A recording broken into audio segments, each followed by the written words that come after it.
Hi friends, आपण मानकु आम YouTube channel ले स्वागत। फ्रेंड्स, आसंतु जानि नेबा आजिर किछि बड़ और गुरुत्वपूर्ण अनुचिंता विषय रे। फ्रेंड्स, मने रखंतु सखाळु उठिला परे खाली पेटरे 3 ग्लास पानी पियंतु।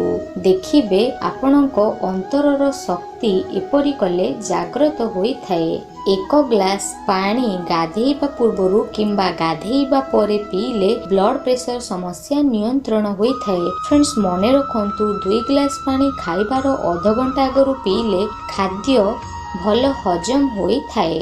राति रे सोइबा पूर्वरु आधा ग्लास पानी पीले हृदघात हेबार संभावना कम होई थाए। फ्रेंड्स, मने रखंतु 5टी गोलमरीच, गोटिए पियाज, आधा चामच लूण को बाटी केशरे लगाइले केश झड़िबा बंद होई थाए। फ्रेंड्स, यदि आपणको मुहरे कला दाग हेउछि तेबे मने रखंतु दही रे बिलाती रस मिसाई 15 मिनिट लगाई तापरे धोई दियंतु। देखिबे आपणकर मुह सफा होई जिवो।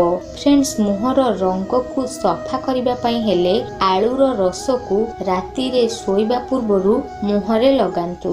देखिबे आपणकर मुहर रंग सफा होई जिवो। फ्रेंड्स, मने रखंतु 2टी गुजुराती को गुंड करी राति रे सोइबा बेले उषुम पानी रे पीले केश मूल मजबूत होई थाए। फ्रेंड्स, जदि आपणकर अंटा दरज हेउथाए तेबे मने रखंतु 5टी खजुरी कोली सहित मेथी गुंड को सिझाई खाइले यह दूर होई थाए। फ्रेंड्स, जदि आपणक पेटरे गैस समस्या देखा देउछि तेबे मने रखंतु 1 चामच जुआनी सहित टिके कला लूण मिसाई खाई उषुम पानी रे पियंतु।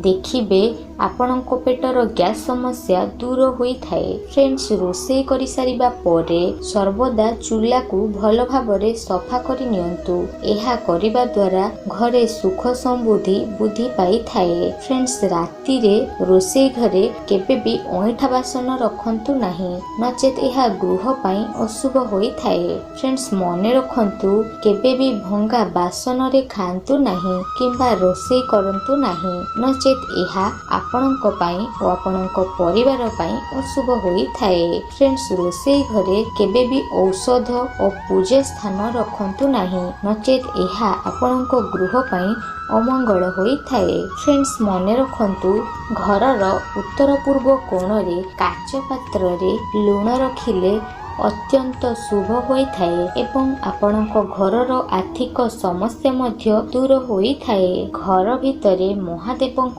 परिवारर सहित फोटो रखिले पिल्ला माने आज्ञाकारी होई थांती। फ्रेंड्स, मने रखंतु आपण जोठी पैसा रखुचंती से स्थान रे किंबा आलमारी रे स्वस्तिक चिन्ह निश्चय आंकंतु। एहा कले आपणकर आर्थिक समस्या दूर हेबा सह आपणक पई एहा शुभ मध्य होई थाए। फ्रेंड्स, घरर पैसा रखुवा आलमारी सर्वदा घरर दक्षिण दिगरे रखंतु। एहा आपणक पई शुभ होई थाए। फ्रेंड्स, घरर गाधुआ घर किंबा पायखाना कबाट केबे भी खोला रखंतु नाही, नचेत एहा आपणक पई अमंगल होई थाए। फ्रेंड्स, मने रखंतु रोषेई घरे केबे भी आईना लगाइबा उचित नुह, नचेत एहा आपणक पई अमंगल होई थाए। फ्रेंड्स, सर्वदा घरर उत्तर दिगरे आपणकर विवाहर फोटो लगांतु। एहा आपणक पई मंगल होई थाए। फ्रेंड्स, सोइबा समय रे मुंड पाखरे तंबार पात्र रे जल रखिले अत्यंत शुभ होई थाए और आपणक स्वास्थ्य मध्य भल रुहे। फ्रेंड्स, जेउ लोकर नयन रे कला जाई रही थाए से अत्यंत चतुर और बुद्धिमानी एवं दूरदृष्टि संपन्न मध्य से होई थाए।